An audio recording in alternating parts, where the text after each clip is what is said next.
Hello, I'm Super Orange Cat, and here I am with some anime-related news.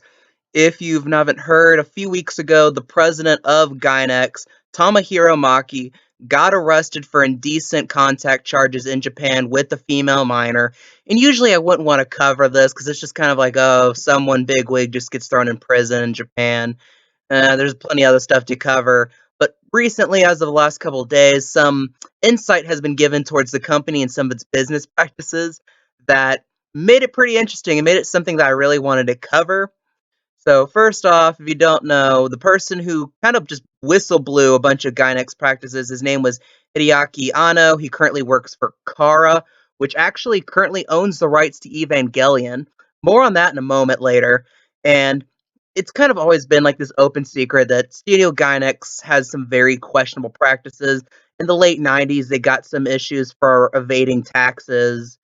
So yeah, a lot of shady business practices there. But Hideki Anno here, he goes out and basically talks about his experience with the company, what led him to leave in the first place, and then a bunch of financial issues he's had since then regarding them.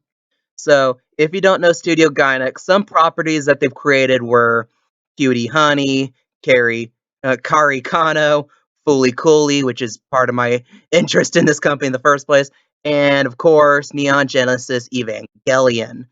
Now, Studio Gainax, first off, they didn't create the concept of Evangelion. Kara, which is coincidentally the company that Hideki Anno currently works for, actually created the concept of Evangelion.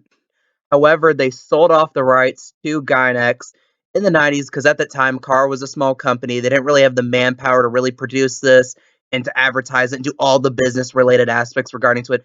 So in the early 90s, they sold off the rights to Gainax because of their ability to license it, ability to business it, and they thought, well, at the very least, we can get a nice lump sum or some royalties from Gainax.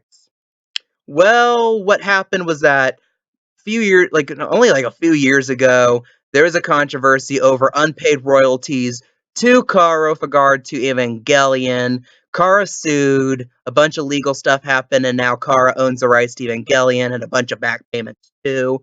So again, more business issues with Gainax costing them money, and I could go into a pretty interesting episode, the production of Fully Cooley.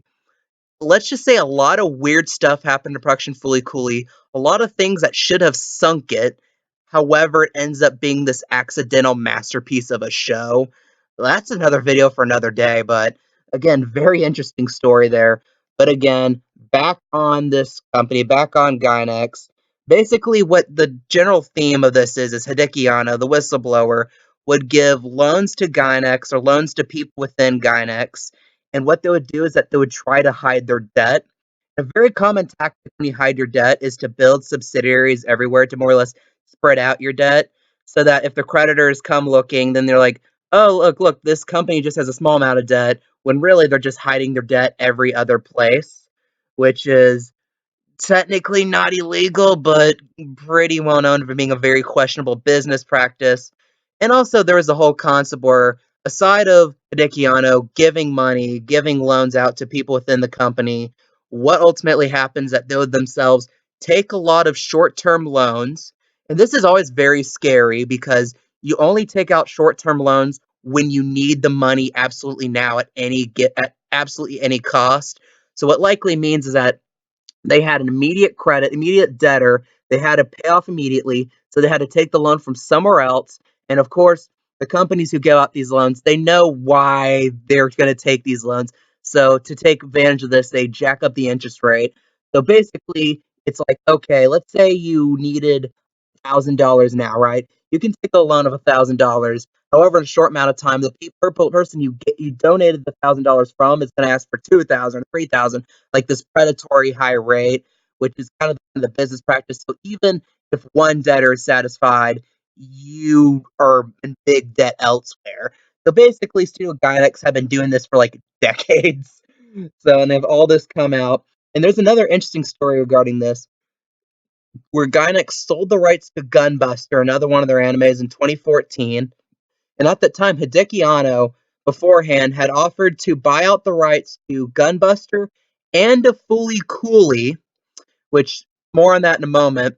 for like, okay, I'll buy these out and I can forgive your debt. And they're like, oh no, no, no, we're fine, we're fine. While you have this like big mountain of debt growing behind them. So they just silently sold off the rights to Gunbuster. And then ultimately they had to get and ultimately they bet, and this is kind of more subtext, they had to find some way to find some way to get money, and they thought, okay, we're gonna have to sell off Fooly Cooley. Ultimately end up selling off the rights to Fooly Cooley to William Street Adult Swim, which is actually kind of the reason why we got the two sequels in the first place, because they're just like, look, we'll give you it's what probably happens that they're like, we'll give you a discounted rate, take this off our hands, we need, and like take off the hands, don't worry, it's not like we're in debt or need the money or anything, just like a nice present, thanks for airing the reruns for the past 2 decades. And so basically they got the rights at a discounted rate. So of course, naturally, William Street Adult Swim's going to think, how about we license out Production IG to make new seasons for us? So, and interesting too is that Hideaki Anno, like, and there's also the alternate scenario of what if they gave the rights to Hideaki Anno? Hideaki Anno also worked for the original writer, was also on tabs the original director of the original Fully Cooley. So we could have had a scenario where original concept artists, the original director, and the original writer of Fully Cooley could have worked on sequels, which would have been an amazing god tier scenario.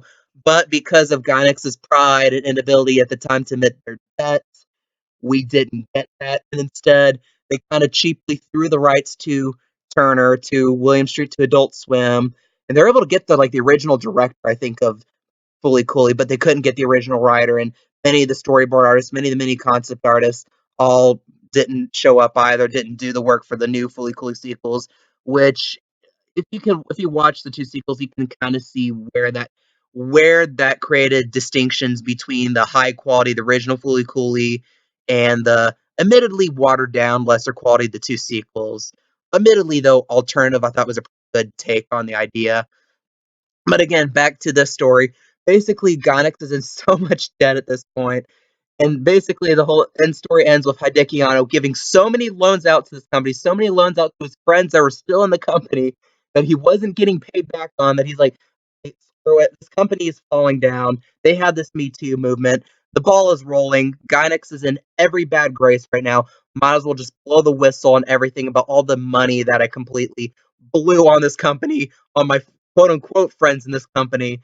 And and at least there's like a silver lining for it for Kara, for Hideaki Anno. The fact that they still own the rights to Neon Genesis Evangelion, and they make a movie every once in a while of it, and it does very well in the Japanese box office, and has some.